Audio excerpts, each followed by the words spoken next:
A redução do dano ajuda a reduzir o gozo mortífero, né? Favorece, né? Tendo um outro lugar. A redução do dano, ela não exclui a abstinência, tá? Sim. Então, assim, acho que isso é uma grande questão também, porque as pessoas dizem, tu é a favor da redução de danos ou da abstinência?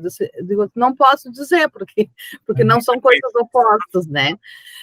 O que é oposto é a redução a abstinência como paradigma, né? De achar que essa é a única saída. E não é a única saída. Tem pessoas que não conseguem fazer abstinência de droga, mas que conseguem regular o seu uso, né? Tem pessoas que não conseguem regular o uso, tá? Tem pessoas que não conseguem, para essas é indicada a abstinência, né? Então, uma abstinência que talvez até não seja eterna, né? Eu diria que essa lógica é a mesma para essa questão que eu trouxe da internação? Voltamos para a internação. Então, o cenário brasileiro em relação às internações de qualquer tipo, ele é muito curioso, assim, né? Porque assim, a internação, digamos, a institucionalização, né, de qualquer situação nas políticas públicas atuais, seja de assistência social, de saúde, né, de infância e adolescência, por exemplo, sempre a institucionalização é assim, é a última, é a indicação, digamos assim, da política, né? É que a institucionalização seja a última saída. Assim, quando não há mais o que fazer, então se institucionaliza. Tá? Então, isso é para adoção, para as políticas. Eu estou tentando ampliar um pouco a questão para a gente entender que não é uma questão só da droga, mas é uma questão do funcionamento das políticas no Brasil, né?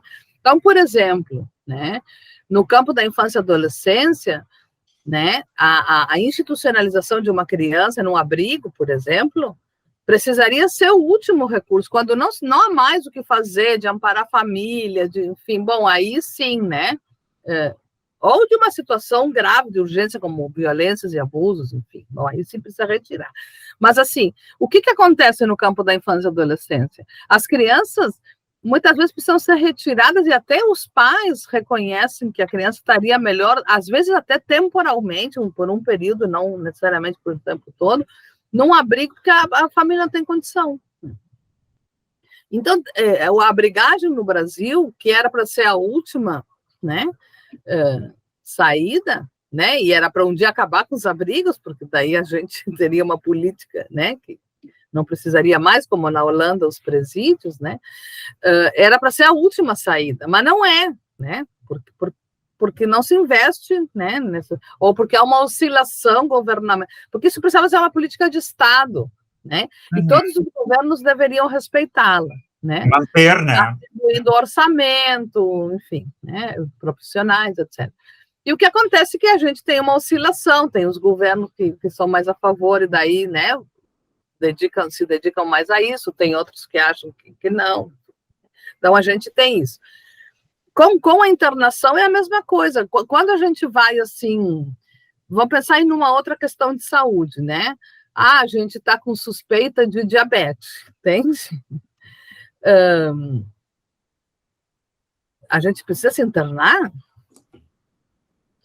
Não, né? A gente vai no médico, diz os sintomas, o médico receita... Toma insulina.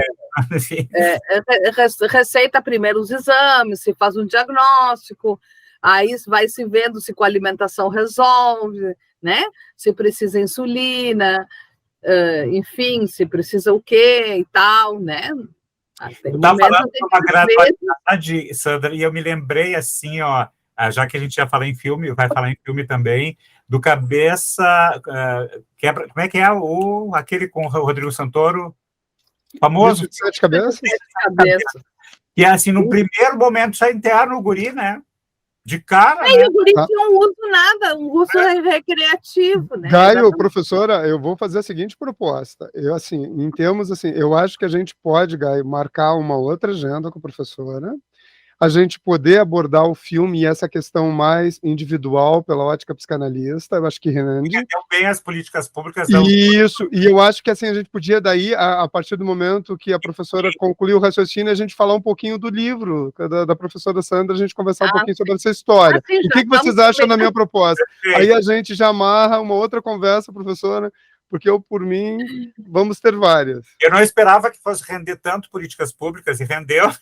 Eu sou faladeira, eu digo para os alunos, vocês perguntem, porque senão fala até amanhã, né, Gai? Tá e, professora, e esse tema, dependendo de por onde a gente sair, tem tanto caminho, né? Exato. Então, assim, a senhora termina o seu raciocínio sobre essa questão, e aí vamos conversar sobre o seu livro. Vamos falar sobre o seu livro, e aí a gente combina uma outra conversa para continuar. Talvez dê tempo para tu veres o filme com a Julia Roberts, Sandra, que é bem interessante. Muito interessante. Para mim, que não sou da área, acho que vocês vão gostar muito. Viu? O Gaio já assistiu, né? Mas é bem interessante. Tá. Então, assim, só para dizer isso da internação, né? Então, a internação, não somente a compulsória, tá? Mas a internação, no caso das drogas, com a política essa com a reforma psiquiátrica, né? E aí com a presença de ambulatórios, CAPs, enfim, né? A internação era para ser o último recurso, né? Inclusive porque a gente tem CAPs AD3, AD4, que preveriam, né? Também a possibilidade da pessoa ficar lá uns dias, né? Caso ela precisasse, né? O que a gente tem é pouca implantação desses CAPs em que a pessoa pode pernoitar, né? Então, precisa se referenciar ao hospital, porque se a pessoa ela precisa, tem situações em que ela precisa se afastar do seu cotidiano, né? Eu vou aproveitar para fazer a promoção de outro livro. Claro. Então, assim, o que acontece? Né? A mesma coisa que acontece com essas outras coisas, entende? A situação das drogas, eu entendo, né? E eu sei como é, assim, acompanhei, né? Em várias situações, muitas famílias, né? Quando se tem uma situação crônica, não se tem muito o que fazer, né? E muitas vezes precisa de uma internação, né? E bom, e às vezes se consegue, né, uma internação mais acompanhada num hospital geral e papapá, né? Mas assim, a maioria das vezes não. Então, assim, no desespero, né, de ter uma pessoa assim quebrando tudo em casa e se colocando em risco e colocando os outros em risco, as pessoas recorrem ao que tem, né? Então, eu não estou responsabilizando nenhuma família, né, pela busca de uma solução que seja da internação, nem da internação compulsória, tá? O que acontece? Que bom que se não tem, se recorre à justiça para o juiz mandar internar. Entendeu? Eu, se tivesse uma situação assim na família, faria a mesma coisa, né? Então, a responsabilidade não é da família, é do Estado, tá? Que não promove o que precisa promover, né? Isso que eu falava, não promove serviços, assim, a quantidade suficiente, também não estou responsabilizando os trabalhadores, mas não, o Estado, nesse momento, o governo, né, não promove, né, o número suficiente de serviços alternativos, né, para que não precise se chegar à internação. Entende?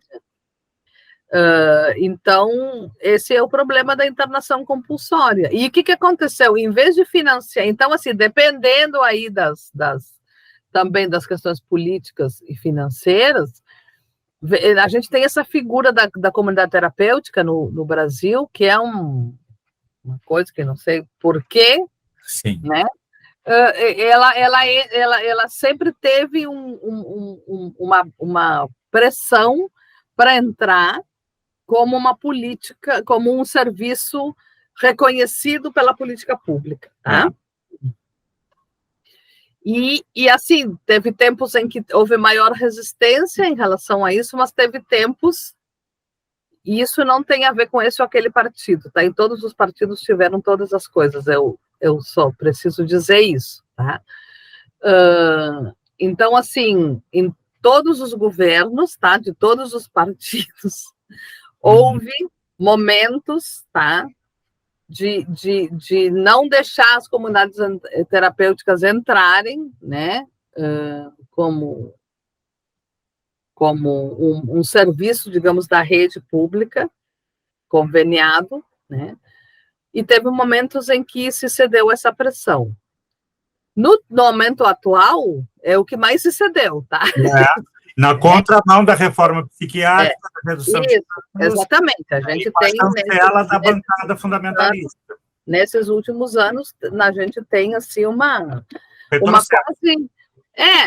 quase, não vou dizer extinção dos CAPs, porque não se extinguiram, mas se reduziu, né, muito as possibilidades, né, de trabalho, e se deu muita força para as comunidades terapêuticas.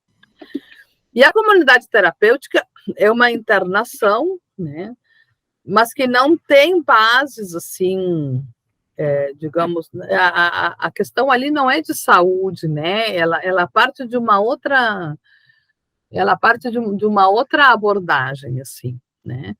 Eu vou dizer, para algumas pessoas é eficiente, entendeu? Assim, e tudo bem que se possa utilizar, se algumas famílias quiserem, mas ela não poderia ser um serviço estatal, né? Nem conveniado. E autônomo, né, professora? Talvez esse seja o problema, porque se tivesse dentro da rede e o Estado cumprindo o seu papel com profissionais e dentro de uma abordagem, poderia cumprir um papel... Equipe interdisciplinar. Teve um momento que se regulou, tá? Teve um momento ali que se regulou, tá? Mas eu acho que nem assim, tá? Eu acho que nem assim, porque, digamos assim, que a proposta de tratamento é outra. A premissa é outra, né, professora? A premissa é outra, né? É um paradigma de abstinência. Nenhuma comunidade terapêutica trabalha... O religioso junto, né? O religioso, na verdade, em outras também tem, outros, né? Por exemplo, os grupos de autoajudas não têm a coisa religiosa, mas tem algo de uma espiritualidade e tal, e que às vezes também faz uma função, né? A questão é o fundamentalismo, né? Exato. Então, assim, assim, ou a comunidade terapêutica muda muito o seu paradigma, né? Ou ela pode ser uma alternativa que se tenha, mas nunca, né? Nunca um serviço conveniado com o Estado, né? E a gente não tem isso. A realidade que a gente tem hoje é da comunidade terapêutica, hoje, assim, nesses últimos anos, então, sendo utilizadas quase como um único recurso, assim. E não por uma questão assim, de que seja até uma coisa de ideia dos trabalhadores da saúde e tal, mas às vezes é a única coisa que se tem mesmo, a pessoa, né, enfim, está em risco e é o que se tem para onde encaminhar, né? E isso produz também dilemas nos trabalhadores e produz adoecimento nos trabalhadores, né? Porque a gente precisa mandar uma pessoa para um local que sabe que não é o melhor lugar para ela, né? Então, a internação compulsória, ela também seria, assim, Gaio, a ideia assim, de ser assim, o último do último do último, né? Mas aí se utiliza-se de um jeito... Como se fosse o primeiro, né? De cara, né? Sobre o livro, então, assim, eu acho que do que a gente falou, o livro mais que tem a ver com isso até seria mais indicado. Esse, que a gente publicou em 2017, que esse livro aqui, que se chama Descriminalização do Cuidado, Políticas, Cenários e Experiências em Redução de Danos, tá? Que foi um livro publicado... Já vou falar do outro também, mas vou fazer uma propagandinha dele. Claro, não. Que foi um livro publicado, então, pela Rede Multicêntrica, tá? Que era um centro de... Assim, no governo, ali no final do governo Lula, início do governo Dilma, né? As universidades, né? Teve um projeto de criação de centros de referência para a política de drogas nas universidades, tá? Então, se implantaram 52 centros de referência em todo o país, que era para fazer a formação dos profissionais da rede intersetorial, tá? De saúde, assistência, educação e tal, de cada região. Então, a gente, na URGS, concorreu ao edital, e em vez de fazer um centro de referência, a gente fez, por isso que eu digo que eu altero todas as pautas, mas a gente fez com os colegas, não sou eu, né? Foi um coletivo, a gente fez uma rede, né? O que a gente fez? Juntou todo mundo que estava trabalhando em Porto Alegre e algumas cidades aqui próximas com redução de danos, né? Tinham essa perspectiva e fez uma rede. Então, era o hospital, era a gente na URGS, o Hospital Conceição, a Escola de Saúde Pública, teve um tempo o pessoal de Canoas, né? Mas os três, assim, digamos que ficaram mais, foi isso, o grupo GHC, a Escola GHC, a URGS e a Escola de Saúde Pública, tá? Então, a gente concorreu várias vezes a esse edital, que era um edital da época da SENAD, que era a Secretaria Nacional, né, para a Política de Drogas, e fizemos, né, várias formações aí dos profissionais. E esse livro, então, né, é um produto dessas formações, tá? E ele está disponível na Amazon? Não, ele é de distribuição gratuita e tem e-book também, tem e-book. Ah, ótimo, porque isso a gente poderia achar o link e também deixar na descrição. Isso, o link está no Lume da URGS, vocês acham o link, eu posso passar para vocês também. Ótimo, tá? Ótimo, ajuda. Então, ele tem, assim, ele é de distribuição gratuita, podem falar comigo, quem quiser, né? Posso deixar ali na biblioteca da URGS, mas ele tem e-book também, tá? Queremos, professora. Tá. Esse outro livro que o Gaio está com ele na mão, que é o Contar, como é que é?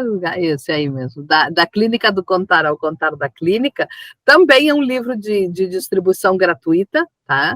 Por que são distribuição gratuita? Porque a gente, livros foram um produto, tá? De um edital ao qual a gente concorreu, né?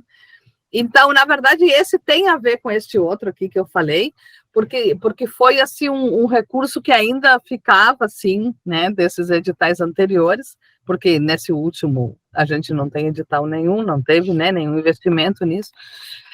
Então, a gente fez um trabalho também de formação e tal, com uma rede de saúde mental, né? Que previa, então, a publicação de um livro, digamos assim, no seu planejamento inicial, era mais dos profissionais daquela rede com os usuários, tá? Mas, assim, em função de muitas coisas, né, não foi possível dar aquele formato, né? Então, a gente tinha uma verba para publicação, e a gente, então, juntou, né? Na verdade, eu juntei várias das coisas nas quais eu estava envolvida, né? Uma era, então, ter o dispositivo da contação de histórias, porque além da questão das drogas e junto, né? Não é uma separação, né? Eu trabalhei bastante com infância, adolescência, né? A gente tinha um projeto que era a Casa dos Cataventos, aqui numa vila, mas antes disso eu já trabalhava com a contação de histórias em outros cenários aí da assistência social, né? Antes das Casas dos Cataventos, a gente já estava trabalhando com a contação de história. Então, assim, a primeira parte do livro é isso, tá? Se reuniram várias experiências, né, de ter a contação de história como um dispositivo clínico, né? Então, ali tem a experiência da Casa dos Cataventos, mas tem uma experiência de uma parceria que a gente tinha feito anteriormente, né, com colegas que trabalham aqui na assistência social, né, que trabalharam ali na remoção da Vila Chocolatão, né, quando a Vila Chocolatão saiu dali, elas trabalharam com contação de história com as crianças, né. Tem uma experiência lá de São Leopoldo, ali da região, que foi uma colega que fez mestrado comigo, na época que eu trabalhava na Unicinos, que ela fez. Então, ela trabalhou com contação de histórias num posto de saúde, né, com crianças asmáticas.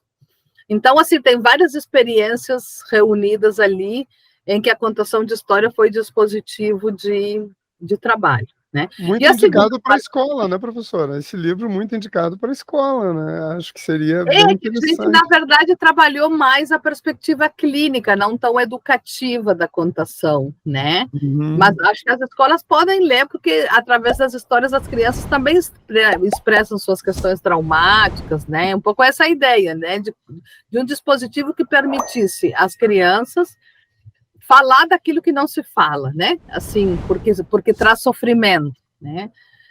Então, através das histórias se pode falar, né? Então, é indicado para as escolas, mas ele não tem um viés educativo. Tem um crédito teu que eu não posso esquecer, que é a tua importância na consolidação do núcleo da infância, adolescência e questão de drogas da clínica de atendimento psicológico da URGS. O grupo AD, não é do núcleo da infância, é do GTAD. Isso, é.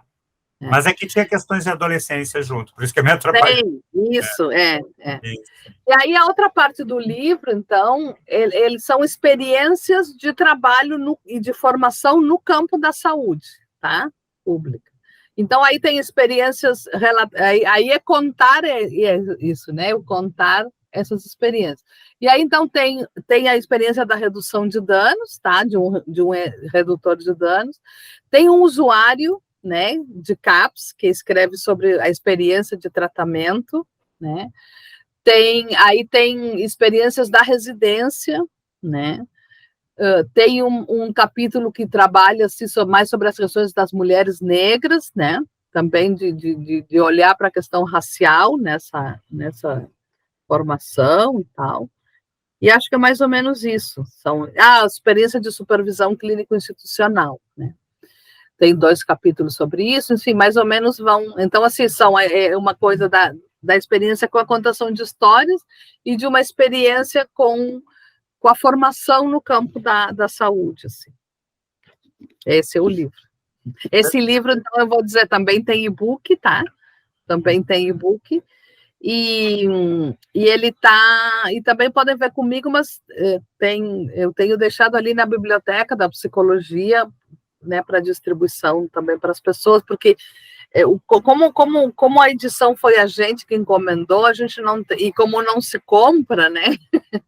Daí eu não consigo deixar em livraria, entendeu? Assim. Não, e professora, se manda o link, a gente já coloca na descrição e aí Vou fica disponível. Os 2 links, isso. Hoje o PDF ajuda muito, né? As pessoas estão lendo muito em computador, então ajuda, sem dúvida. Eu acho que nós tivemos, já encerrando o programa, né, tivemos informações valiosas, né, tivemos uma aula primorosa de políticas públicas relacionadas com o viés da psicanálise, com a redução de danos, né, com a questão das drogas, e nós voltaremos para ir, então, para o mais clínico mesmo, né, para o feijão com arroz da clínica atinente a esses assuntos todos. Nossa gratidão aqui, né, por estrearmos o nosso novo formato, né, Alexandre? Isso. Com a Sandra nos prestigiando. Eu que agradeço o espaço, né? E eu só não vamos dizer que são coisas diferentes, né? Porque essas políticas públicas dão um espaço para um tipo de clínica. Exatamente. Profundamente agradecido, professor, e um prazer, tá? Um prazer lhe conhecer. Estar com vocês. Muito obrigada, Gaio, pelo convite e pela confiança sempre, né? E pelo afeto envolvido também, né?